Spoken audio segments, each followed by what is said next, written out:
올 추석은 코로나 이후 사회적 거리두기 없이 맞는 첫 명절입니다. 하지만 한 달 넘게 이어온 재유행이 완전히 종식된 것은 아닌 만큼 개인 방역에는 더욱 주의해야 하는데요. 연휴 기간 문을 여는 선별진료소나 진료센터를 미리 알아두는 것도 좋겠습니다. 보도에 기정훈 기자입니다.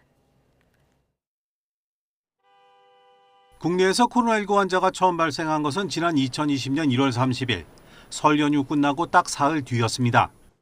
이후 두 번의 추석과 두 번의 설은 거리두기와 함께 반쪽 명절로 보냈고 코로나 사태 후 처음 맞는 거리두기 없는 명절 연휴가 시작됐습니다.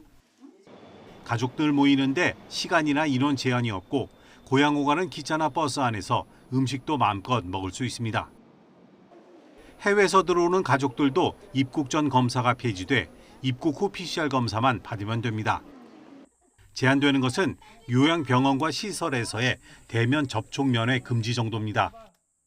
하지만 여전히 매일 새 환자 수만 명과 중환자 수백 명이 있는 상황. 정부는 유행이 끝난 게 아닌 만큼 연휴에도 환자 진료에 차질이 없도록 한다는 방침입니다.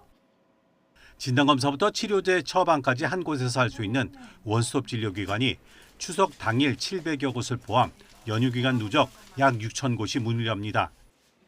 원스톱 진료기관에서 가까운 곳 위주로 문 여는 당번 약국도 매일 500곳 이상 유지할 방침입니다. 모든 시군구에서 최소한 한 곳은 원스톱 진료기관 근처에 약국을 연휴 기간 당번 약국으로 운영토록 했습니다. 그래서 지역사회 협조를 통해서 당초 계획보다 14,000여 개가 증가된 32,000여 개가 당번 약국으로 운영할 수 있도록 하였습니다.